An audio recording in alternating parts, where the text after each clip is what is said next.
మనం కాన్షియస్నెస్ అంటే అవేకన్నెస్, అవగాహన, మన స్పృహ వీటి గురించి మనం చూస్తున్నప్పుడు ఎంత మనం నాణ్యతతో మన క్వాలిటీ అంటే మనం ఎంత పూర్తిగా దాంట్లో లీనమైపోయి ఉంటాం, దాని ద్వారా మనం ఆ కాన్షియస్నెస్ లో మనం ఎంతో అంటే పూర్తిగా నాణ్యత అంటే మనం దీనికి ఎవరి వాళ్ళకే ఉంటాయి. నాణ్యత అనే దాంట్లో మనం డెఫినేషన్ అనేది చెప్పటం కష్టం, నిర్వచనం ఇది అని.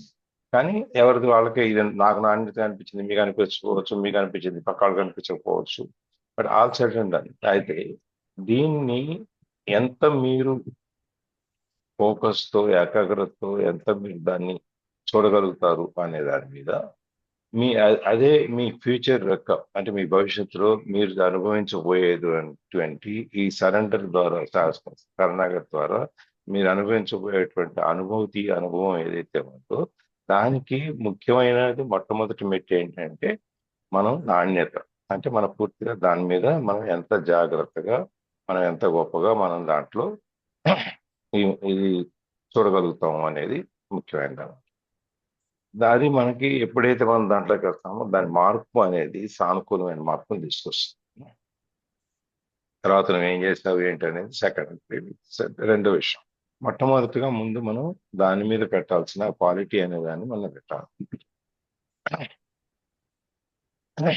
అప్పుడు దాని మీద వచ్చినప్పుడు ఒక ప్రశ్న ఏంటంటే, ఒక అసంతృప్తికరమైన లేకపోతే అసంతోషకరమైనటువంటి స్థితిలో ఉన్నప్పుడు దాన్ని మనం యాజ్ ఇట్ ఈస్ గా దాన్ని అలాగే మనం తీసుకున్నట్లయితే దాంట్లో పెద్ద మనకి ఎటువంటి సఫరింగు లేకపోతే ఎటువంటి బాధ, ఎటువంటి అసంతోషం ఉండదు అనేది మనం చూసాం.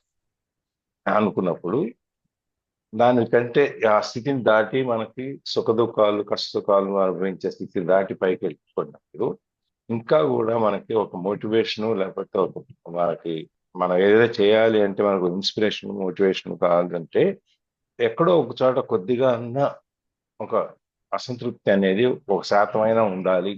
ఉన్నప్పుడే మనకి ఆ సవాళ్ళను తీసుకుని మార్పు కోసం ఇంకా ఎక్కువ ప్రయత్నం చేయడానికి అవకాశం ఉంటుంది అని చెప్పి ఒక చిన్న సందేహం.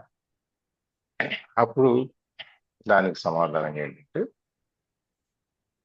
శరణాగతి చేసిన తర్వాత శరణాగత స్థితిలో ఉన్నప్పుడు మనం ఏం చేయాలి, దానికి మనం ఏ చర్య తీసుకోవాలి, ఒకసారి ఒక్క విషయాన్ని అంటే మల్టీ టాస్కింగ్ ఒకేసారి 10 పనులు ఎదురుగుండా పెట్టుకొని దాని తర్వాత దాని తర్వాత పరిగెత్తి చేయకుండా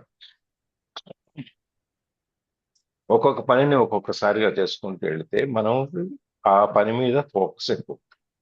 మనం ఆ పనిని చాలా జాగరూకతతో చాలా నిర్దిష్టంగా నిశ్చలంగా మనం చేస్తాం. ఎప్పుడు ఒక పనే చేశారు 10 పనులు ఉన్నాయని కంగారు పడేటప్పుడు అటు ఇటు ఇటు అటు పరిగెడతాం. ఆ పరిగెడతాం ఏదో ఒకటి మిస్ అయిపోతాం, ఏదో ఒకటి తేడా రావడం జరుగుతుంది.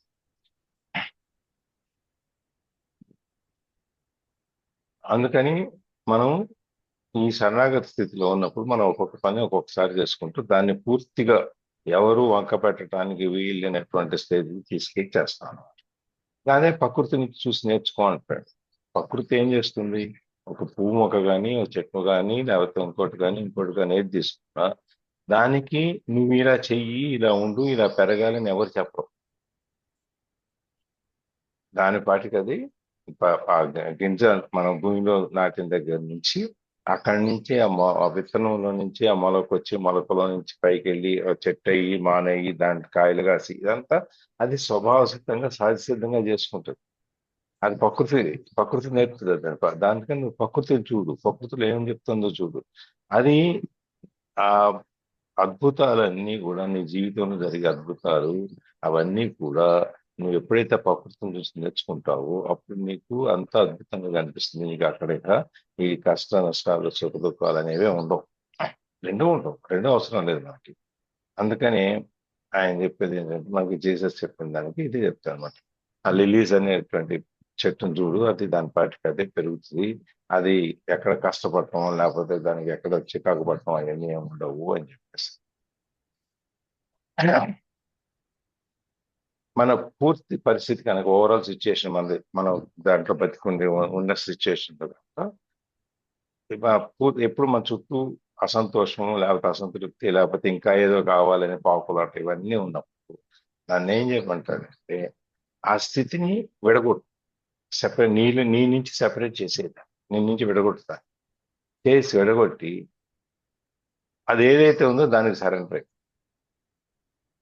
దాన్ని ఎప్పుడైతే నువ్వు దానికి సరెండర్ అయిపోతావో నీకు ఆ చీకటి దారిలో కనపడేటువంటి నువ్వు వేసే లైట్ ఏదైతే ఉందో దానికి కనపడేటువంటి ఆ ఫ్లాష్ లైట్, అది దీపం అన్నమాట.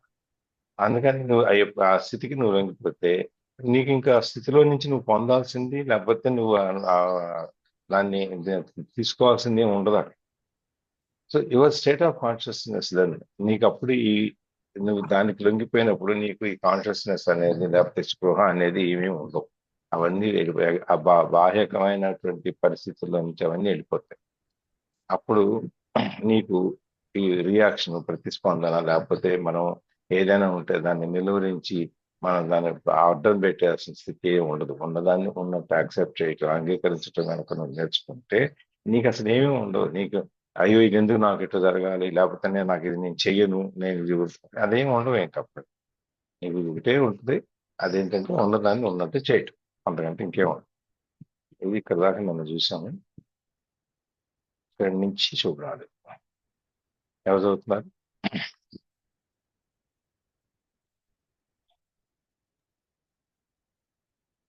మనోదర్ గారు లేరా సార్? మనోదర చదువుతారా?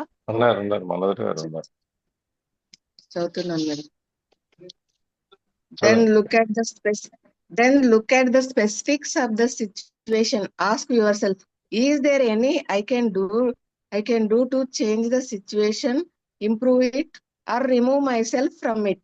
If so, you take appropriate action. Focus not on the 100 things that you will or may have to do at some future time, but on the one thing that you can do now. This does not mean you should not do any planning. It may well be that planning is the one thing you can do now, but make sure you don't start to run mental movies.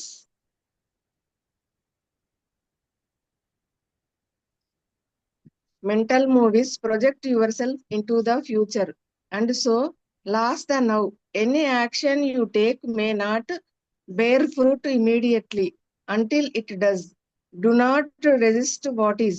If there is no action you can take, and you cannot remove yourself from the situation either, then use the situation to make you go more deeply into surrender, more deeply into the now, more deeply into being.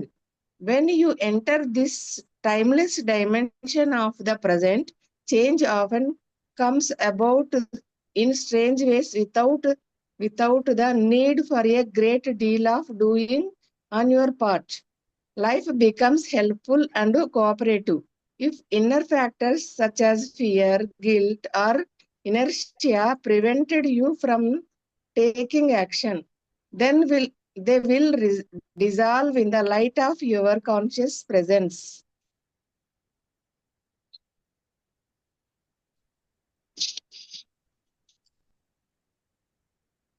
నీకు ఒక పరిస్థితి వచ్చింది, ఆ పరిస్థితిలో నువ్వేం చేయాలి, ఎట్లా అనేది నీకు అర్థం కాలేదు. దాన్ని సపరేట్ చేయమన్నావు, దానికి లొంగిపోమన్నావు. అదే నీకు నీకు దారి చూపిస్తుంది అన్నావు. బాగా అది అలా తెలియాలి కదా మనం ఎలా చేయాలి అనేది కూడా. అది అప్పుడు దాన్ని ఏం చేయాలంటే, ఎట్లా చేయాలంటే, then look at the specific of the situation.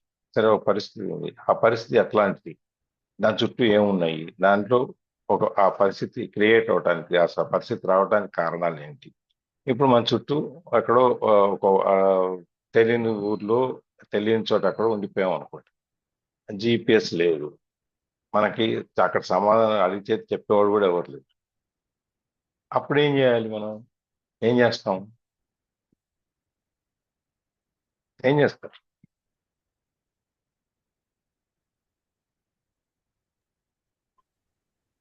మనమే ఆలోచించుకుంటాం సార్ ఎలా బయటికి రావాలనేది కదా.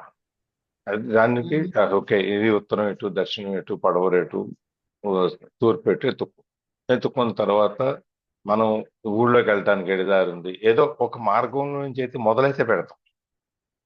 తూర్పు వైపు నుంచి దక్షిణ వైపు నుంచి ఎటో ఒకప్పుడు వెళ్ళటానికి ఒక మార్గంలోకి వెళ్ళటానికి మొదలు పెడతాం.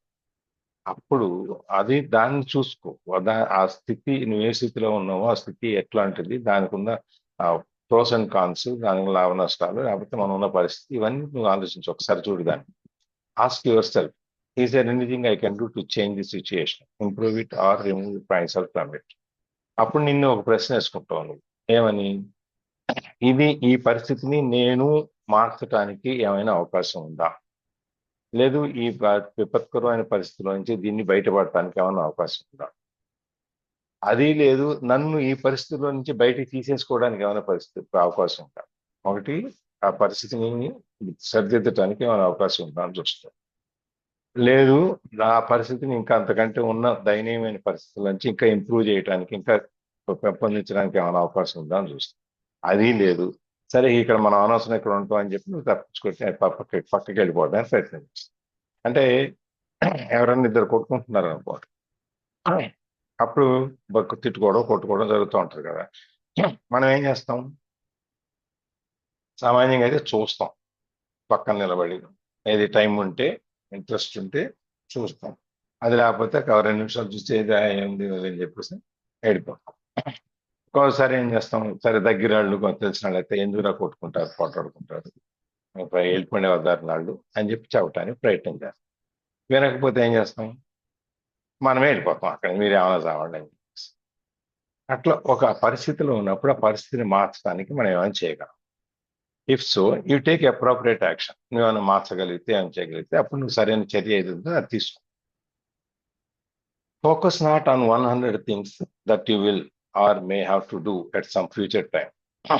మనం ఇప్పుడు అనుకున్నాం కదా, మల్టీ టాస్కింగ్ లో నుంచి ఒకే పని మీద మనం ఏకాగ్రతను పెట్టినట్టయితే పని త్వరగా పూర్తి చేస్తాం, సక్రమంగా పూర్తి చేస్తాం అని మనం అనుకున్నాం కదా. అదే నువ్వు ఒకేసారి 100 పనుల మీద నువ్వేం చేయాలి, ఇప్పుడేం చేయాలి, నేను భవిష్యత్తులో ఏం చేయాలి, లేకపోతే రేపు ఏం చేయాలి, ఎల్లుండి ఏం చేయాలి, వీటన్నిటి మీద నువ్వు వదిలి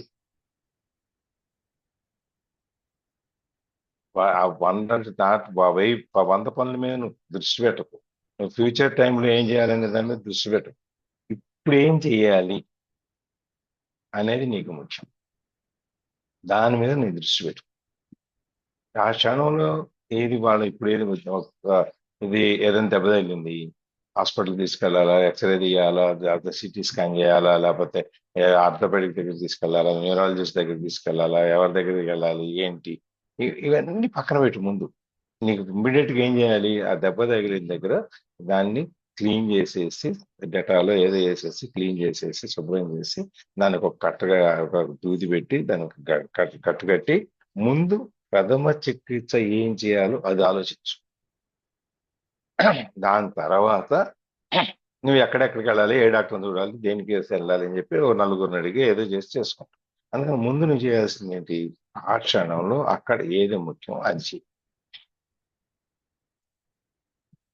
this does not mean you should not do any planning. అంటే నువ్వు ఏదో ప్రణాళికలు వేసుకోవద్దని అర్థం కాదు, నువ్వు ప్రణాళిక వేసుకో, కానీ నువ్వు చేసేటప్పుడు మాత్రం ఒక్క పని ఒక్కసారి. నువ్వు ఇవాళ మనం ఏం చేయాలి అనేది మనకు టు డూ లిస్ట్ ఉంది, ప్రణాళిక ఉంది, అన్నీ ఉన్నాయి, తీరా వచ్చాము. ఇప్పుడు ఏమైంది, కారు టైర్ బరస్ట్ అయింది, గాలి లేదు, కారు కదలదు. నువ్వేం చేస్తావు, ఏం చేస్తారు ఆ స్థితిలో? వేరే ఆల్టర్నేట్ చూసుకోవాలి సార్ వెళ్ళడానికి. వేరే ఆల్టర్నేటివ్ ఇంకో క్యాబ్ తెప్పించుకోవటం, లేకపోతే ఇంకొకరిని అడగటం, లేకపోతే స్కూటర్ మోటార్ సైకిల్ ఉంటే అది వేసుకెళ్ళటం, కారు బదులు, ఇవన్నీ ఆలోచిస్తాం. అంతేగాని నువ్వు ఈ కారుకి ఇప్పుడు ఏం కారు కదలటానికి లేదని పని మానేసి కూర్చోవు. లేదు అంటే ఇప్పుడు వీడిని మెకానిక్ని పిలవాలి, టెక్నీషియన్ రావాలి, వాడు వచ్చి చేయాలి, లేకపోతే నేను కార్ సర్వీస్ సెంటర్ని పిలవాలి, వాడు వచ్చి లాక్కెళ్ళాలి, ఇవన్నిటిని ప్లానింగ్ చేసుకుని కూర్చుంటావా? నీకు వెళ్ళాల్సిన పని ముఖ్యం, నువ్వు అది ఇంపార్టెంట్, సరే ఇది పక్కన పెట్టు, ఇది తర్వాత ఏం చేసుకోవచ్చు కదా. అందుకని మనం ఏం చేస్తాం, అప్పటికప్పుడు వేరే ఆల్టర్నేటివ్ అని చూసుకుంటాం. లేదు చేత అయిందా, ఆ టైర్ తీసేస్తాము, స్టెప్ని వేస్తాము, ఈ టైర్ లోపల పెడతాము, ఒక పావు గంట లేట్ అవుద్ది, బయలుదేరి వెళ్ళిపోతాం. అంతేగాని మనం టెక్నీషియన్ వెళ్ళడానికో, సర్వీస్ సెంటర్లకు ఫోన్ చేయడానికో, లేకపోతే వాళ్ళు వచ్చి తీసుకెళ్ళడానికి ఇవన్నీ చేస్తూ కూర్చోం. అందుకని నువ్వు ప్లానింగ్ చేసుకో, ప్రణాళిక అనేది రాసుకో, అన్నీ చేసుకో. కానీ పని చేసేటప్పుడు మాత్రం ఆ క్షణంలో ఏది చేయాలో అదే చెయ్యి. It may well be that planning is the one thing you can do now. Planning చేసుకోవటమే నీ ముఖ్యం. ఇవాళ ఇప్పుడు టైం ఉంది, నీ ప్లాన్ చేసుకో. ఇవాళ ఇది చేయాలి, రేపు ఇది చేయాలి, ఎల్లుండి ఇది చేయాలి. లేకపోతే ఇది ఈ 5 ఏళ్లలో మనం ఇది చేయాలి, ఇట్లా అనుకున్నాము, ఒక టార్గెట్ పెట్టుకున్నాము. ఆ టార్గెట్ కి మనం బ్యాక్వర్డ్ క్యాలిక్యులేషన్ ఏమి వేసుకుంటూ రావాలి, ఇవన్నీ వేసుకో.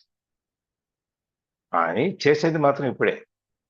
జనరల్గా మనం ఏం చేస్తాము, ఒక 5 సంవత్సరాల తర్వాత మనం ఒక టార్గెట్ పెట్టుకుని, ఒక లక్ష్యాన్ని పెట్టుకుని, ఆ లక్ష్యాన్ని చేరడానికి మనం ప్లాన్ చేసుకుని ఇవాళ నుంచే మనం ఏం చేస్తాం, సినిమా చూసేస్తాం మైండ్లో.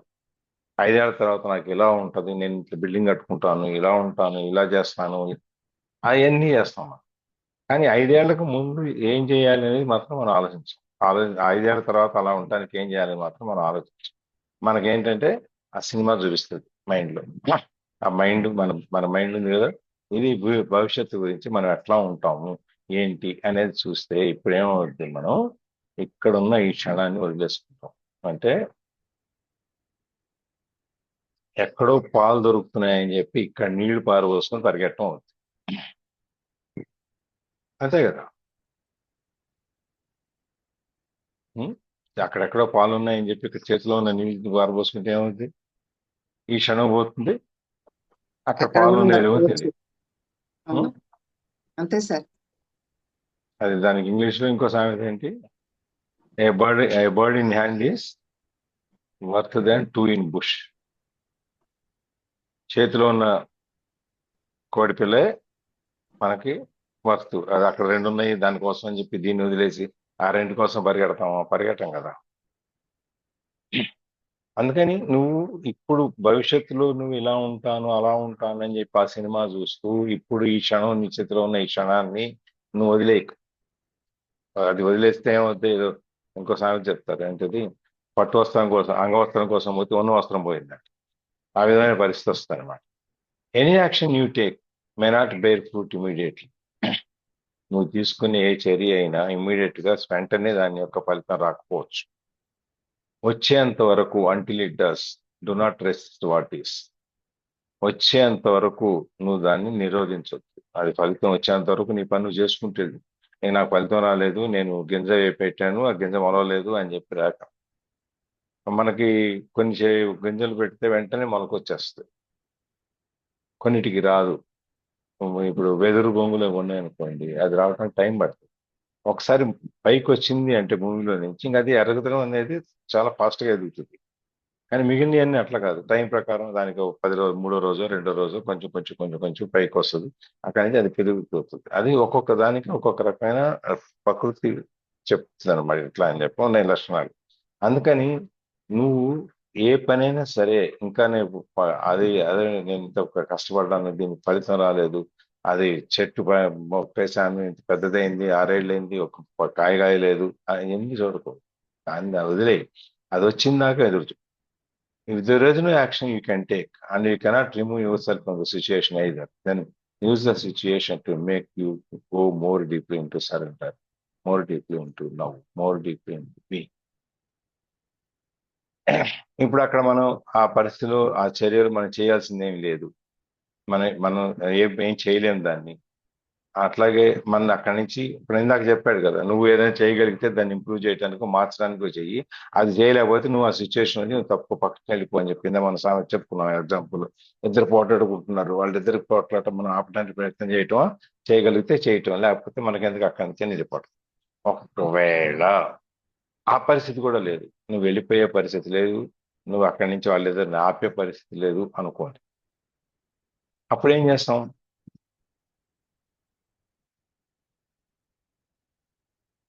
అప్పుడు ఏం చేస్తారు? ఏంటి సార్, మళ్ళీ ఒకసారి చెప్పండి. ఇప్పుడు ఇద్దరు గొడవ పడుతున్నారు, అది ఆపడానికి ప్రయత్నం చేస్తాం, ఆపడానికి ప్రయత్నం చేసి వాళ్ళు ఆగట్లేదు. సరే మీరు ఎక్కడైనా రావండి అని చెప్పి మనం వెళ్ళిపోతాం కదా, అవును. ఇందాక చెప్పుకుంది. ఒకవేళ మీకు ఆపే పరిస్థితి లేదు, అట్లని చెప్పి మీరు అక్కడ తప్పించుకుని వెళ్ళే పరిస్థితి లేదనుకోండి, అప్పుడు ఏం చేస్తారు? ఆ గొడవ ఏం లేదు ఎవరైతే సార్. ఆపుతారో వాళ్ళని పిలుస్తాము, లేదంటే పోలీసులకు ఫోన్ చేస్తాం, మెదలకుండా వెళ్ళిపోతాం లేకపోతే. కదా. ఆ, అందుకని ఒకవేళ అట్లాంటిది వస్తే ఆ సిచ్యుయేషన్ ని you make use that situation to make you go more deeply in to surrender. అసలు నువ్వు అక్కడ శరణాగతి అంటే ఇక్కడ మన శరణాగతి అక్కడ ఆ సమస్యను ఏం చేస్తాము? ఒకవేళ తీర్చడానికి కుదరకపోతే మీరు చెప్పినట్టు పోలీసులకు కంప్లైంట్ చేసాం వాళ్ళు వదిలేయటం. ఒకవేళ మీ దగ్గర ఫోన్ లేదు, పోలీసుకి కంప్లైంట్ చేసే పరిస్థితి కూడా లేదు. అప్పుడు ఏం చేస్తాం? ఆ సమస్య ఏంటి, వాళ్ళిద్దరు ఎందుకు పోటాడుకుంటున్నారు ఏంటి అని చెప్పి ఆ సమస్యలే కాదు, ఆ సమస్య పూర్వాపరాలు ఏంటి అనేది చూస్తాం. చూసిన తర్వాత ఇద్దరిని కూర్చోబెట్టి అరే బాబు ఇది కాదు నాయన అది అది, ఎందుకంటే అప్పటికి వాళ్ళు ఆర్చుకుని ఓపిక అయిపోద్ది కదా, ఇంక కూర్చుంటారు చేస్తే వింటారు అనమాట.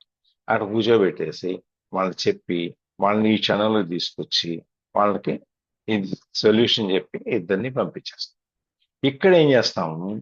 ఇట్లాంటి పరిస్థితి వచ్చినప్పుడు నువ్వు ఆ పరిస్థితిలో తప్పించుకునే పరిస్థితి వచ్చినప్పుడు you go more deeply in to surrender. సరే కళ్ళు మూసుకో, ధ్యానంలోకి వెళ్ళిపో.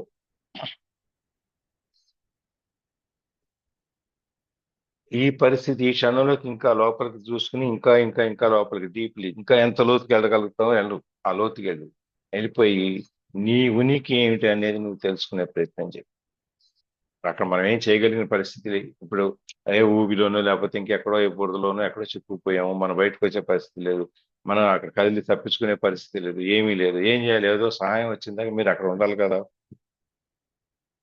ఆ సహాయం వచ్చేంత వరకు నువ్వు వాళ్ళ మీద కష్టపడేదానికంటే నువ్వు అక్కడ నిన్ను నీలోకి ఆ స్థితిలోకి ఎందుకు వచ్చాము అనే దాన్ని డీప్ గా ఆలోచించుకో. లోతుగా వెళ్ళి ఆ క్షణంలోకి లోతుగా వెళ్ళి నీ ఉనికి నువ్వు లోతుగా చూసుకో. గజేంద్రోపాఖ్యానంలో ఆయన పోరాడినంతసేపు పోరాడాడు. పోరాటం అయిపోయిన తర్వాత ఏం చేశాడు? ఏమైంది తర్వాత ఏం చేశాడు? శరణాగతి. ఇంకా చావులు ఆయన ఏం చేయలేదు, భగవంతుడి మీదే భారం వేశారు సార్. చావులు తప్పే ప్రాణము విలువలంబయ్యే అని చెప్పి ఆయన ఇక బాబు నా వల్ల కాదు, నా స్పృహ అయిపోతుంది, నేను పడిపోతున్నాను, నువ్వు వచ్చి కాపాడు అని చెప్పి చెప్తాను. అట్లాగే ఇక్కడ కూడా నువ్వు లోపలికి వెళ్ళిపో, నీ లోపల నువ్వు చూసుకో, నువ్వు ఎక్కడున్నావో చూడు, ఈ క్షణం ఏంటో చూడు, చూసి దాని మీద వెళ్ళి when you enter this timeless dimension of the present, change often comes about in strange ways without the need for a great deal of doing on your part. అట్లాను కనుక నువ్వు చేసుకున్నప్పుడు నువ్వు అట్లాంటి ఒక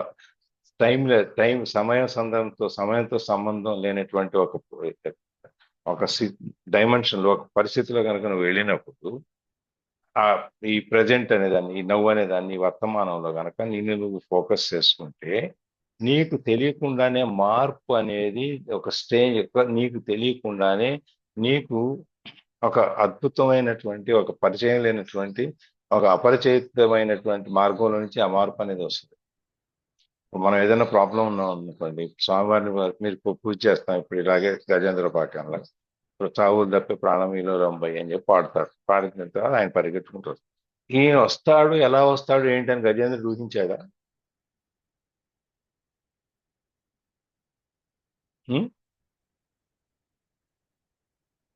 విష్ణువుని ప్రార్థించాడు అంతే కదా. విష్ణువుని ప్రార్థించిన తర్వాత విష్ణువు ఏ రూపంలో వస్తాడు, ఎలా వచ్చి సహాయం చేస్తాడని ఆయనకు తెలుసా? తెలియదు సార్, తెలియదు. కానీ తెలియదు. రావటం అయితే వచ్చాడు, ఆయన్ని కాపాడాడు, అయిపోయింది కదా. అట్లా మనకి తెలియకుండానే మనకు పరిచయం లేనటువంటి మనకు అద్భుతమైనటువంటి ఒక మార్గంలో నుంచి మార్పు అనేది వచ్చేస్తుంది. ఆ మార్పు ఎట్లాంటిదంటే మనం దాని గురించి పెద్దగా మన తరపు నుంచి ఏమి ఉండదు ఆ మార్పు తీసుకురావడానికి. మనం ఇదే ఎగ్జాంపుల్ కంటిన్యూ చేసినట్టయితే శ్రీ మహావిష్ణువు చెప్పక శంఖ చక్రం ధరింపగా అని పాడుకుండాని ఆయన అవన్నీ వదిలేసి పంచె ఊడిపోతున్నా కూడా దాన్ని కూడా పట్టించుకోకుండా భగవంతుడు ఆయన భక్తుని రక్షించడం కోసం పరిగెత్తుకుంటూ వచ్చాడు కదా. అందులో నీ భాగం ఏం లేదు, నువ్వు చేసింది ఏం లేదు కదా. ప్రార్థించటం వరకే, నీ ఆర్తితో నువ్వు ఆయన్ని పిలవటం వరకే నువ్వు చేసింది తప్ప మిగిలింది ఆయన ఎలా వచ్చాడు ఏంటి, ఆయన గరుత్మంతుని పిలిచి రా రెడీ చేయి బండి అంతా మనం బయలుదేరాలని చెప్పి లక్ష్మీదేవి అమ్మ నువ్వు కూడా రా కూర్చో అని చెప్పి నిజంగా కూర్చొని అదంతా చేసుకుంటూ వచ్చాడు ఆయన. రాలేదు. నీ వంతు ఏంటి అంటే ప్రార్థించడం. నువ్వు లోపలికి వెళ్ళావు, నీ అంతర్గతం అయిపోయావు, నువ్వు ప్రార్థించావు, అయిపోయింది నీ పని అక్కడితో. ఫలితం అనేది దానంతట అది నీకు తెలియని మార్గంలో నుంచి కూడా రావచ్చు.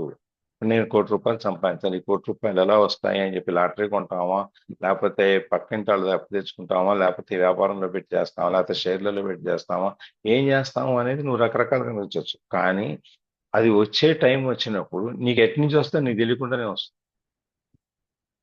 మనం ఎన్ని చూడలేదు అట్లా. ఉం?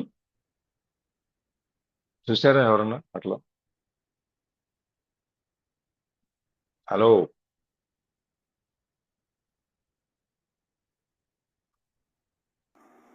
సార్ ఏ రూపంలోనైనా రావచ్చు సార్ డబ్బులు. ఏ రూపంలోనే రావచ్చు. అంతే అంతే అంతే. అది మనకి తెలియాల్సిన అవసరం లేదు. దాంట్లో మనకి అవును. ఎటువంటి మనం మన మన మన భాగస్వామ్యం అందులో ఏమి ఉండకపోవచ్చు. అంతే. Life becomes helpful and cooperative. అప్పుడు ఈ జీవితం అనేది మనకి అనుకోకుండా మనకి ఆ జీవితమే హెల్ప్ చేస్తుంది, సహాయం చేస్తుంది, సహకారం, సహాయాలు అన్నీ వస్తాయి. If inner factors such as fear, guilt, or inertia prevented you from taking action, that will dissolve in the light of your conscious space. ఒకవేళ గనక నీ అంతర్గతంగా నీ లోపల ఉన్నటువంటి మనకి మైండ్ లో ఉన్నాయి కదా ఇవన్నీ, రకరకాలైనటువంటి ఆ మన ఆలోచనలు, రకరకాలైనటువంటి అనుభవాలు మన ముందుకు లాగే, వెనక లాగే, ముందుకు దూసే, పక్కకు లాగే, ఇట్లాంటివి చాలా ఉన్నాయి కదా మనకి.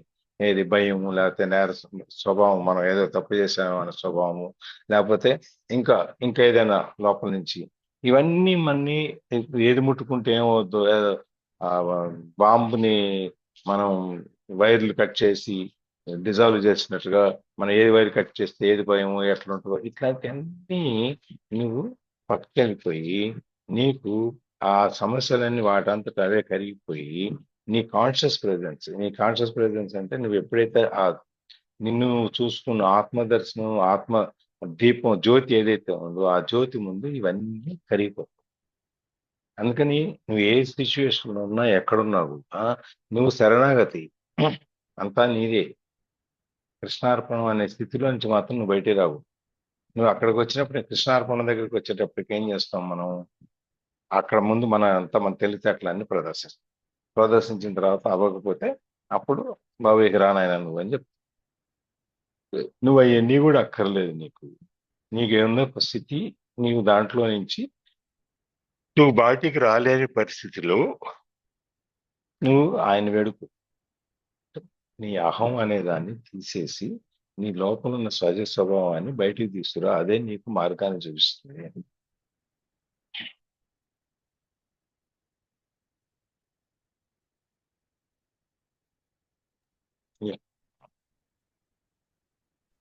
చదవాలా sir? Do not confuse surrender with an attitude of I cannot be bothered anymore or I just don't care anymore. If you look at it closely, you will find that such an attitude is trained with negativity in the form of hidden resentment, and so is not surrender at all, but masked resistance. As you surrender, direct your attention inward to check if there is any trace of resistance left inside you. Be very alert when you do not so. Otherwise, a pocket of resistance may continue to hide in some dark corner in the form of a thought or an Unacknowledged unacknowledged emotion.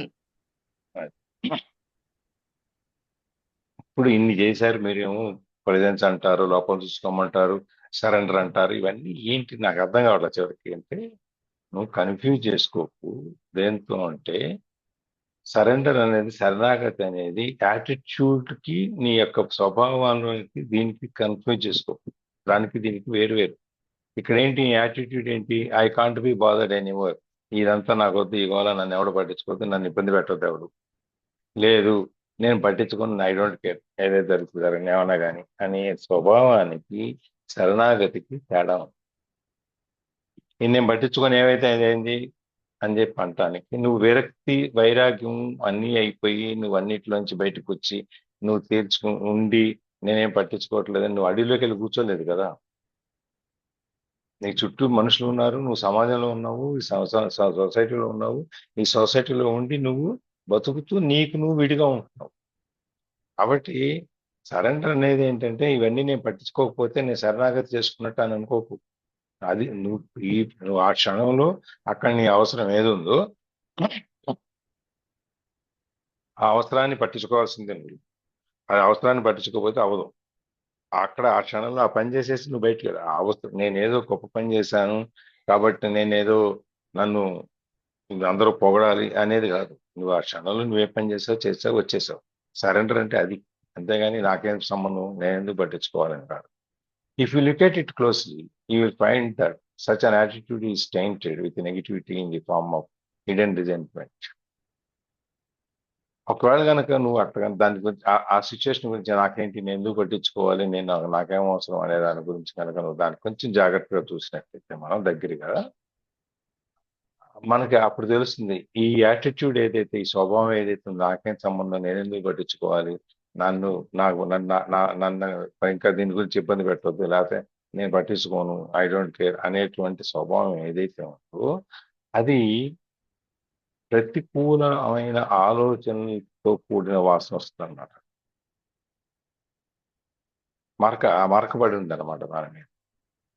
అది ఎక్కడో లోపల దాగి ఉన్నటువంటి resentment, నీకు ఈ లోపల ఎక్కడో ఇంకా బాధ అట్లాంటి, నువ్వు విరక్తి పూర్తిగా చెందలా, నువ్వు వైరాగ్యం పూర్తిగా రాలా, నీకు ఎక్కడో లోపల ఉంది, ఇంకా నాకు ఇది అవ్వలేదు అని ఎక్కడో ఏదో ఉంది. దాని వల్ల నీకు ఇట్లా అనిపిస్తుంది అనమాట. ఆ యాటిట్యూడ్ అనేది ఒక నెగిటివ్ మరకలాగా అయిపోతుంది అనమాట. So is not surrender at all but masked resistance. దాని అర్థం ఏంటి అంటే లోపల ఎక్కడో ఉన్న దాన్ని ఇంకా బయటికి తీయాలి, లేదు నువ్వు 100% నువ్వు సరెండర్ అవ్వాలా. 98 ఎంతో అయ్యావు, ఇంకా 2% ఉంది. ఆ 2% ఏంటి అంటే నీకు ఎక్కడో దాగి ఉన్నటువంటి ఏదో ఒక బాధ, అది నీకు పూర్తిగానటువంటి కోరిక ఏదో ఉండిందనమాట. అందుకని అది ఏంటంటే నీకు ఒక నెగిటివ్ మరక లాంటిది అనమాట. As you surrender, direct your attention inward to check if there is any trace of resistance left inside. ఎప్పుడైతే నువ్వు శరణాగతి పొందుదాం అనుకున్నావు, నువ్వు శరణాగతి పొందినప్పుడు ఒకసారి నీ లోపలికి చూసుకో, ఇంకా ఎక్కడైనా నేను అసంతృప్తిగా ఉన్నవు, లేకపోతే నేను పూర్తి చేయాలనుకున్నావు, నాకు ఇంకా కావాల్సినవి ఉన్నాయి అనుకున్నావు, ఏవో ఎట్లాంటిది ఏదన్నా ఇంకా నీ లోపల ఎక్కడైనా ఏ మూలైనా మిగిలి ఉందని చూడు. నీ లోపల ఇంకా ఎక్కడైనా మిగిలి ఉందని చూడు. ఆ ట్రేస్ మరక ఎక్కడైనా ఇంకా కొంచెం చిన్న దాని యొక్క ఆ ఆలోచన యొక్క ఛాయ ఎక్కడైనా ఉందా చూడు. అప్పుడు నీకు కనిపిస్తుంది ఎక్కడో ఉంటది. అదేమి భీష్ముడు నంపశయ్య మీద ఉన్నప్పుడు కృష్ణుడు పాండవులను తీసుకొని వెళ్తాడు కదా. అవును సార్.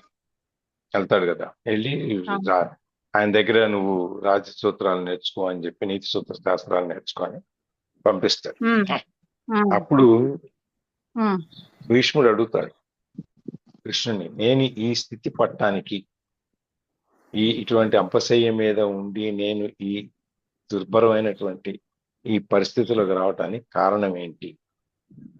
నేను నాకున్న శక్తి ద్వారా దాదాపుగా మనకు ఒక 100 జన్మలు వెనక్కి వెళ్ళి తీసుకున్నాను,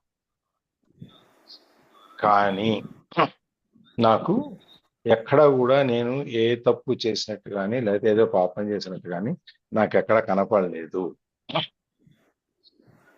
నాకెందుకు రావాలి ఈ స్థితి అని చెప్పి భీష్ముడు అడుగుతాడు. అడిగినప్పుడు 100 చూసావు, ఇంకా 101 చూడలేదు అని అడుగుతాడు ఆయన. 100 జన్మల దాకా వెళ్ళావు కదా, మరి 101వ జన్మ కూడా చూసి ఉండదు కదా. 100 జన్మలు చూశాను, అక్కడి నుంచి నాకేం తెలియలేదు అంటే 101వ జన్మ కనుక వెళ్తే ఇక్కడ ఈయన ఒక చిన్న పురుగు లాంటిది ఏదో కందరి లాంటిది ఏదో తీసుకొని దాన్ని సూదులతో గుచ్చుతా ఉన్నాడు.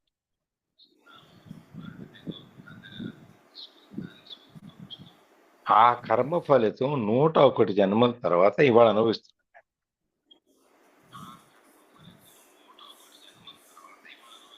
అందుకని మనం నువ్వు ఏం చేసావు, నీ లోపలికి వెళ్ళి ఎక్కడ చూసుకో, ఆ మార్క ఛాయ ఎక్కడ ఉందేమో, అట్లాంటిది ఏదైనా కనపడితే be very alert when you do so. Otherwise, a pocket of resistance may continue to hide in some dark corner in the form of a thought or an unacknowledged emotion. నువ్వు ఒకసారి నువ్వు చూసుకునేటప్పుడు నువ్వు అలర్ట్గా ఉండు, జాగ్రత్తగా ఉండు, కళ్ళు తెరుచుకొని ఉండు. ఎందుకంటే ఆ లోపల ఎక్కడో మారుమూల కనపడని స్థితిలో నీకు ఎక్కడో ఇట్లాంటి ఈ డార్క్ కార్నర్, ఈ నలుపు మూల అనేది ఎక్కడో ఒక ఆలోచనలోనో లేకపోతే మనకి తెలియనటువంటి ఒక ఎమోషన్లోనో ఎక్కడైనా ఉందేమో, దాగి ఉందేమో అని ఒకసారి చూసు. మనకు తెలియని పరిస్థితుల్లో మనకి అందుకని మనం ఇక్కడ ఏముంది, ఈ మూల ఆ మూల ఏముంది అని చెప్పి లైట్ వేసి చూడు. నీకు అన్ని మూలలు పైన కింద అన్ని వైపులా కనుక నీకు ఏమి లేదనిపిస్తే ఓకే, లేదు ఉంది అంటే నువ్వు దాన్ని జాగ్రత్తగా అది తీసేయాలంటే ముందు నీకు ఏ మూల ఏ మురికి ఉందో తెలియాలి కదా. దానికి మనకు ఒక లైట్ కావాలి, దీపం కావాలి. ఆ దీపం పెట్టి ఎతికితే ఎక్కడో చోట ఏదో కనిపిస్తుంది. ఆ దీపం ఏంటంటే నువ్వు లోపలికి వెళ్ళి చూసుకోవడం. నీకు లోపలికి వెళ్ళి నువ్వు చూసుకొని ఆ దీపం వెలుగులో నీకు ఇట్లాంటి మరకలు, మచ్చలు, ఆలోచనలు, ఎక్కడో తీరని కోరికలు ఏమన్నా ఉన్నాయేమో చూసి దాంట్లో నుంచి నువ్వు బయటికి రా అని చెప్పి. అంటే మనం శరణాగతి పొందటము, శరణాగతి చేసుకోవటం అనేది నిన్ను సమర్పించుకున్నంత మాత్రాన సరిపోదు. దాంతో పాటు నీ మనసులో ఎటువంటి మకిలి ఉండకూడదు. దాంట్లో నుంచి కూడా అది కూడా నీ అర్థం అనేది క్లియర్ గా అమ్మ అంత చూపించాలి, ఏమో లేదో కొద్దిగా ఉంటే ఏమైందిలే, మనం అక్కడ మన మొక్కం చూసుకునేట్టు అర్థంలో అది కనపడదు కదా అని కాదు. ఆ కొంచెం కూడా నీ అర్థం మీద ఆ మరక కూడా ఉండకూడదు. అందుకని నువ్వు శుభ్రం చేసుకునేటప్పుడు నీ మనసుని, ఆలోచన, నీ ఆత్మని నువ్వు శుభ్రం చేసుకునేటప్పుడు నువ్వు చాలా జాగ్రత్తగా ఇంకా ఎక్కడైనా ఏదైనా నాకు తెలియకుండా నాకు తీరని కోరికలో తీరని ఆలోచనలు ఏమైనా మిగిలిపోయినాయా అనేది కూడా నువ్వు ఆలోచించుకోవాలి. చదవండి.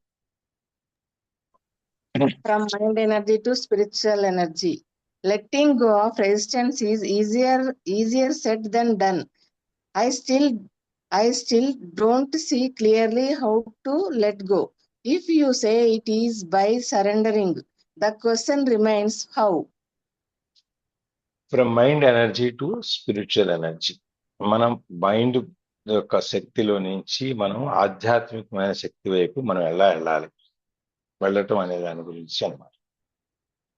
ఇప్పుడు మైండ్ ఎనర్జీ అంటే మనకు తెలుసు, ఈ మాయా, భ్రాంతి, ప్రపంచం ఇదంతా మన మైండ్ క్రియేట్ చేసేది, సృష్టిస్తుంది, దాని నుంచి వెళ్తున్నాం. కానీ దీంట్లో నుంచి నువ్వు బయటికి రావాలి కదా. బయటకు వస్తే కదా నువ్వు ఆధ్యాత్మిక వైపు వెళ్తావు. ఆ నేను అనేది, ఆ అహం అనే దాన్ని నువ్వు ఎలా తీసేయాలి. సరెండరింగ్ అంటే నువ్వు శరణాగతి పొందటం అంటే ఇవన్నిటినీ వదిలేయాలి. ఈ రెసిస్టెన్స్ అనేది వదిలేయటం అనేది చెప్పినంత తేలిక కాదు. చేయటం కంటే చెప్పటం తేలిక. ఇది మనం చెప్పుకున్నట్టు ఇది తీసే, అది తీసే, అట్లా వదిలేసి, ఇట్లా వదిలేసి, కానీ ఆచరణలోకి వచ్చేటప్పటికి అది అంత తేలికైన విషయం కాదు. ఇప్పుడు కూడా ఇవన్నీ ఎలా వదిలేసుకోవాలి, బంధాలన్నీ ఎలా వదిలేసుకోవాలి నేను అనేది నాకు ఇంకా కన్ఫ్యూజన్గానే ఉంది. అది నువ్వు శరణాగతి వేడి నువ్వు వదిలేసుకో అని చెప్తుంటే ఆ ఎలా అనేది ఇంకో ప్రశ్న అలాగే మిగిలిపోయింది. నువ్వు చెప్పావు, విన్నాను, బాగానే ఉంది. ఇదిగో ఇది వంట చేసాము, ఈ పప్పు వేసాము, ఇది ఉప్పు వేసాము, కారం వేసాము, అన్నీ చేసాము, అందుకని ఈ రుచి వచ్చింది, ఫైన్, బాగుంది. కానీ అది నువ్వు ఏదో ఒక ఆమె కొత్తగా వంట నేర్చుకుంటూ వంటల పుస్తకం చూసి దాంట్లో స్టవ్ మీద గిన్నె పెట్టమంది, గిన్నె పెట్టాడు. తర్వాత నూనె ఏమన్నారు, పోపు ఏమన్నారు, తర్వాత నీళ్ళు వేయమన్నారు, ఉప్మా రవ్వ వేయమన్నారు, అన్ని ఏమన్నారు, జీడిపప్పులు ఏమన్నారు, అన్ని వేసారు. ఒక తర్వాత అరగంట తర్వాత చూస్తే మూర్తి చూస్తే ఉడకలు అట్లే ఉంది. పొయ్యి వెలిగించమని చెప్పలా. చెప్పలా. అది అది ఆ హౌ అనేది అదనమాట. ఇప్పుడు అది నువ్వు ముందు స్టవ్ గిన్నె పెట్టేటప్పుడు స్టవ్ వెలిగించి గిన్నె పెట్టిన తర్వాత ఇవన్నీ అంటే అప్పుడు వచ్చేది. ఆ హౌ అనేది అదనమాట. ఆ దీపం వెలిగించడం, ఆ స్టవ్ వెలిగించడం, లేకపోతే ఏం చేయాలి అనేది ఎలా అనేది మనం అట్లా అది నేర్చుకోవాలి మనం. అది ఇప్పుడు ఆ మైండ్ ఎనర్జీ నుంచి స్పిరిచువల్ ఎనర్జీకి, ఆధ్యాత్మిక పరమైనటువంటి ఆ శక్తి, ఆ బలం, ఏదైతే ఉందో దాంట్లోకి ఈ ప్రయాణం ఎలా చేయాలి అనేది ఈ ప్రశ్న అనమాట.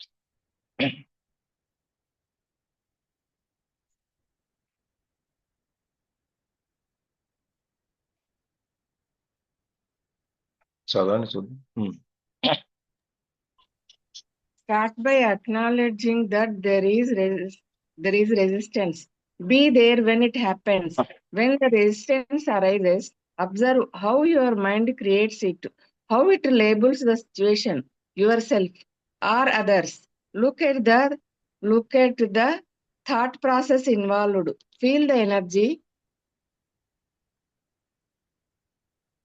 Feel the energy of the emotion. By witnessing the resistance, you will see that serves no purpose. By focusing all your attention on the now, the unconscious resistance is made conscious, and that is the end of it. You cannot be conscious and unhappy, conscious and in negativity. Negativity, unhappiness, or suffering in whatever form means that there is resistance, and resistance is always unconscious.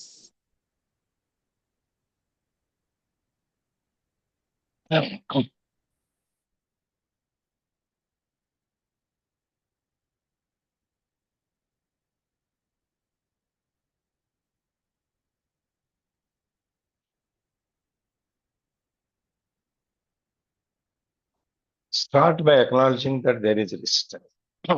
ముందు నువ్వు ఏదైనా పని మొదలు పెట్టేటప్పుడు మనం ఒక విషయాన్ని మనం గుర్తులో పెట్టుకోవాలి.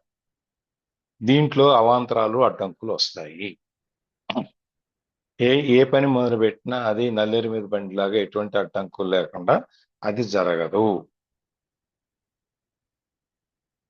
నేను ఫర్ ఎగ్జాంపుల్ తిరుపతిలో మేము వెళ్ళాం కదా, మేము వెళ్ళిన మొన్న 22వ తారీఖు మేము వెళ్ళిన రోజున బుధవారం నాడు, యాక్చువల్గా ఆవిడ బర్త్డే ఆ రోజు. సరే అక్కడ కట్ చేయటానికి హోటల్లో కేక్ తెప్పించాము. తెప్పించిన తర్వాత కట్ చేయటానికి కత్తి లేదు. సరే సర్వర్ అమ్మ కత్తి కావాలి కదమ్మా అంటే వాళ్ళ దగ్గర కత్తి లేదు హోటల్లో. ఆ అమ్మాయి తెలివిగా ఏం చేసింది, ఈ చెక్క స్పూన్లు ఉంటాయి కదా, మనకి స్పూన్లు ఇస్తున్నారు చెక్క, దాన్ని మధ్యలోకి ఎరగొట్టి 2 ముక్కలు చేసింది. చెక్క స్పూన్ ఎరగ చేసి తీసుకొచ్చి ఇచ్చింది. అదే కట్ చేయడానికి కత్తి అనమాట. సో ఇట్లా మనం ఒక హోటల్కి వెళ్తే అందులో మనకు మామూలుగా పోర్కు, స్పూను, కత్తి 3 పెడతారు కదా. ఆ ఊళ్ళో తిరుపతిలో అది కొంచెం పెద్ద పేరున్న హోటలే. సావిత్రి గారు మీకు తెలిసి ఉంటుంది, వివాహ భోజనం అనేది హోటల్ ఉంది కదా. సావిత్రి గారు ఉన్నారా?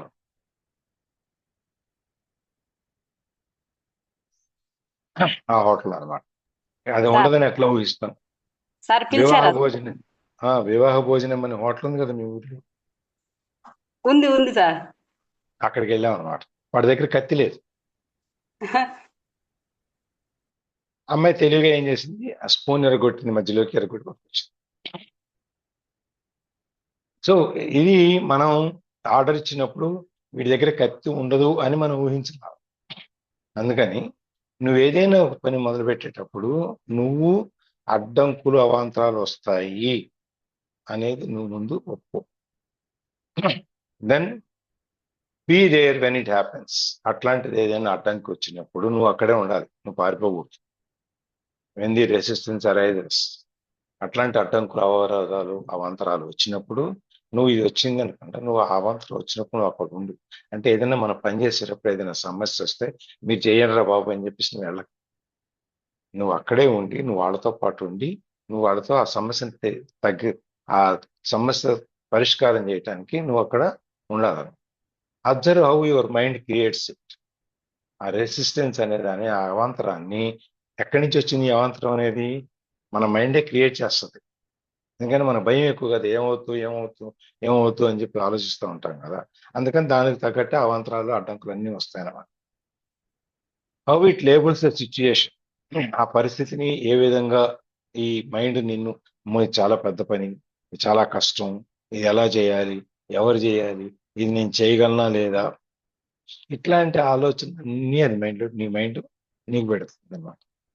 యువర్ సెల్ఫ్ ఆర్ అదర్స్, నువ్వు చేయగలవా, ఇంకొకరిని చేయగలవా, ఇంకొకరిని పిలవాలా, రకరకాలైన ఆలోచనలు మన మైండ్ మనకి క్రియేట్ చేస్తుంది. మన మైండ్లో మనం ఆ భ్రాంతిలో పడి ఏం చేయాలి అనేది వదిలేసి దీని గురించి ఆలోచిస్తాం.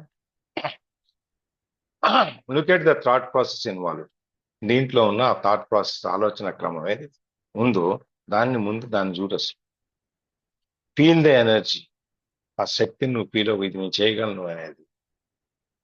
ఆ ఎనర్జీ ఆఫ్ ద ఎమోషన్, ఆ భావోద్వేగాల యొక్క ఎనర్జీ ఏదైతే ఉందో దాన్ని నువ్వు ఫీల్ అవ్వు. By witnessing the resistance you will see that it serves no purpose. నువ్వు ఆ రెసిస్టెన్స్, అవాంతరాలు, అడ్డంకుల గురించి నువ్వు ఆలోచిస్తూ కూర్చుంటే నీకేమీ అవ్వదు, అక్కడే ఉంటావు. By focusing all your attention on the now, the unconscious resistance is made conscious. మనం ఎప్పుడైతే మన అటెన్షన్, మన యొక్క దృష్టిని ఈ క్షణంలో పెడతామో అప్పుడు ఈ అన్కాన్షియస్ రెసిస్టెన్స్, మనకు తెలియనటువంటి, ఆ ఊహలో లేనటువంటి ఈ అవాంతరం అనేది మనకి తెలిసిపోతుంది. ఇప్పుడు చాకు లేదు, అమ్మాయి ఏం చేసింది? చాకు లేదు అనే దాని మీద పెట్ట మైండ్ ఈ అవాంతరాన్ని ఎలా మనం తీర్చాలనే దాని మీద ఆలోచించింది. ఆ స్పూన్ మధ్యలోకి రిపోర్ట్ తీసుకొచ్చింది. సో దట్ అన్కాన్షియస్ ఏదైతే ఉందో ఆ రెసిస్టెన్స్, దాన్ని నువ్వు ఆ స్పృహ లేని స్థితిలో నుంచి స్పృహన స్థితిలోకి వస్తావు. And that is the end of it. ఒక్కసారి నువ్వు ఆ స్థితిలో నుంచి నువ్వు బయటకు వస్తే అది అక్కడ ఖతం అయిపోయింది, కంప్లీట్ అయిపోయింది. ఆ స్పూన్ తీసుకొచ్చి ఇచ్చింది, ఎరగొట్టింది స్పూన్. ఇదేంటమ్మా అంటే, ఇదే ఉందండి అంది. ఓకే, ఇది బాగానే ఉంది, కట్ చేయటానికి పెద్ద కేకే కదా, గట్టిగా ఉండదు కదా, సరే కట్ చేద్దాంలే అని చెప్పి దాంతోనే చేస్తాం. You cannot be conscious and unhappy. ఈ రెండూ జరగవు. నువ్వు స్పృహలో ఉంటాము, అసంతోషంగా, అసంతృప్తిగా ఉంటాము, ఈ రెండూ జరగవు. కాన్షియస్ అండ్ నెగిటివిటీ, స్పృహలో ఉండి ప్రతికూల భావాలతో ఉండటం అనేది కూడా జరగదు. నెగిటివిటీ, ఈ రెండు కలిసి వెళ్ళవు. ఎప్పుడు నువ్వు స్పృహలో ఉన్నావు అంటే ఈ అన్హ్యాపీనెస్ కానీ లేకపోతే నెగిటివిటీ కానీ ఈ ఫ్యాక్టర్స్ నీకు రావు. ఎందుకంటే నీకు ఆ భ్రాంతి, నీ కళ్ళ ముందున్న ఆ మాయా తెర అనేది ఏదైతే ఉందో అది పోయింది. అది తొలగిపోయినప్పుడు నీకు ఉన్నదేదో స్పష్టంగా కనిపిస్తుంది. కనిపించినప్పుడు ఇంకా నీకు ఆ అశాంతి లేకపోతే ఇవన్నీ ఏముంటాయి, ఉండవు. Negativity, unhappiness or suffering in whatever form means that there is resistance. మనకి ఎప్పుడైతే ప్రతికూల భావాలు లేకపోతే నెగిటివ్ థాట్స్ వస్తాయో, సంతోషం అనేది ఉండదో, బాధ అనేది ఉంటుందో, ఇవన్నీ ఏంటంటే దీంట్లో అది ఆ రెసిస్టెన్స్ యొక్క ఒక రూపాలు అనమాట. మనకి లోపల అనేటువంటి అవాంతరం ఏదైతే ఉందో అవాంతరంలో నుంచి వచ్చేది, అయ్యో ఇలా జరిగిపోయింది ఏంటి, మనం ఇలా ఉండిపోయామేంటి, ఇది జరగకుండా ఉంటే బాగుండేది, ఇప్పుడు పని ఆగిపోయింది, ఇవన్నీ నెగిటివ్ థాట్స్. పని ఆగిపోయింది అనేది బాధ. ఇవన్నీ కూడా ఆ అవాంతరాల ద్వారా వచ్చేటువంటి ఆలోచనలు అనమాట. And resistance is always unconscious. అందుకని ఈ అవాంతరాలన్నీ కూడా ఎప్పుడు మనకి స్పృహ లేని స్థితిలో ఉన్నట్టుగానే ఉంటాయి. ఒకసారి స్పృహ వచ్చిన తర్వాత నువ్వు కళ్ళెదిరి చూసిన తర్వాత నీకు మిగిలిందంతా స్పష్టంగా కనిపిస్తుంది. సో ఇక్కడికి ఇది ఆపుతున్నాం మనం. ఈ ఎనర్జీ అనేది ఆధ్యాత్మికమైన స్పిరిచువల్ ఎనర్జీకి వెళ్ళటం ఎలా అనే దాంట్లో నువ్వు ఎలా చూడాలి, నీకు ప్రతి దాంట్లోనూ అవాంతరాలు ఉంటాయి, దాన్ని దాటి నువ్వు ముందుగానే ఆలోచించుకొని వెళ్ళు అని చెప్పేదాన్ని. ఓకే,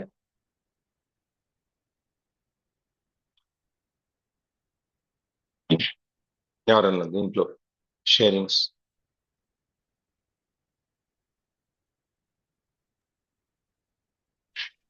బాహుబలిలో ఆ తనని ప్రభాస్ ని ఎక్కడ రాజు అయిపోతాడో అని రాజ్యం నుంచి బహిష్కరిస్తారు కదండి, ఏదో ప్లాన్ చేసి వాళ్ళు. కానీ ఆయన ఎక్కడికి వెళ్ళినా తనకి నిజానికి అది అదే మేబీ మన రామరాజ్యంలో రాముణ్ణి చూసిన ఎవరైనా అవన్నీ వాళ్ళ లైఫ్ లో అవాంతరాలే. కానీ ఆ బాహుబలి కిందకు వచ్చేటప్పటికి అయ్యో నువ్వు మా దేవుడు అయ్యా, నిన్ను మమ్మల్ని కలుపుకుంటామని అంటాడు. ఆయన కొండల్లో ఆయన ఎక్కడైతే ఉంటాడో అక్కడ ఆయన ఏ అయితే ఇంప్లిమెంట్ చేయాలో అవన్నీ చేసుకుంటూ వెళ్ళిపోతాడు, one of the best version లో. అయితే అంటారు వీడు ఎక్కడున్నా రాజేరా అని అంటారనమాట. అలా మనకి ఏదైతే సిచ్యువేషన్స్, డిఫరెంట్ సిచ్యువేషన్స్ వస్తాయి, కానీ దాన్ని మనం ఎలాగా మన కోణంలో చెప్పారు కదా స్పృహతో కనుక చూసినట్లయితే ప్రతి దాన్ని బ్యాలెన్స్ చేసుకుంటూ వెళ్ళొచ్చు.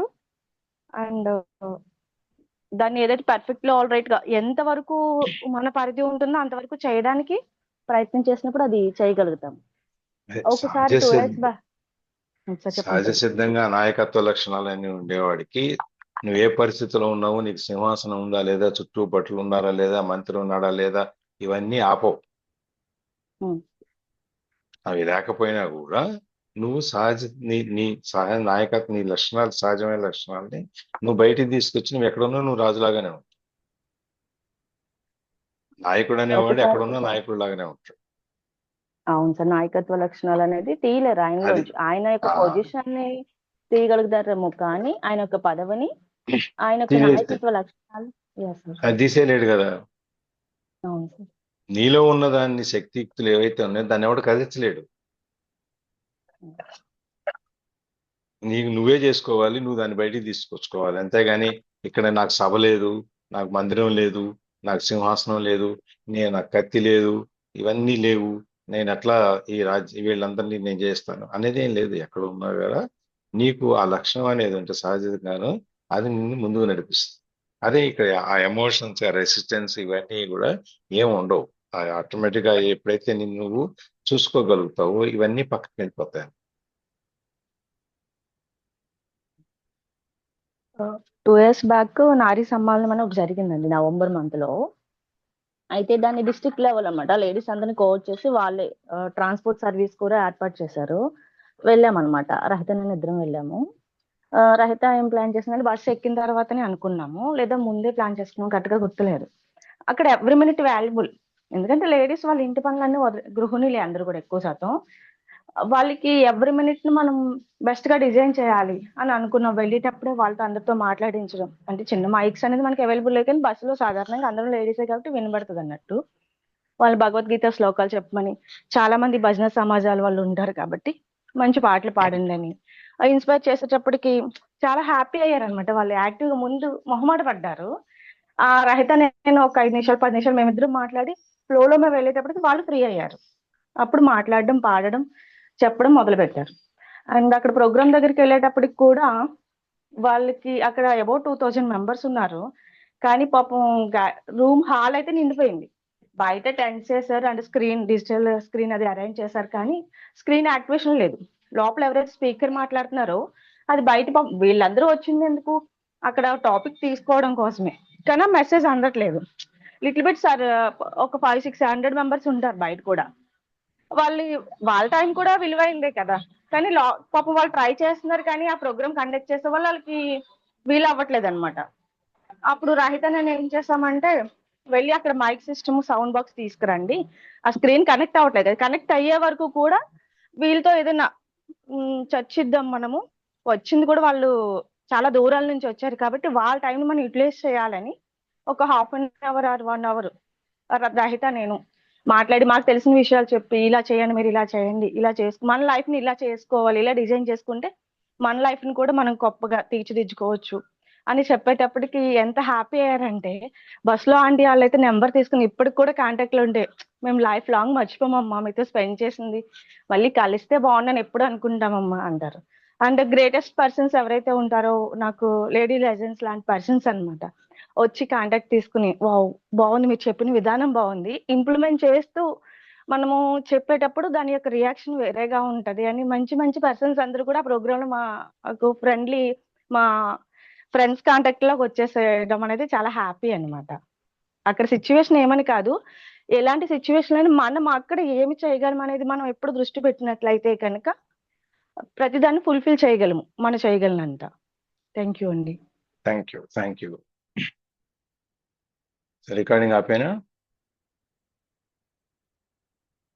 కరణం గారు?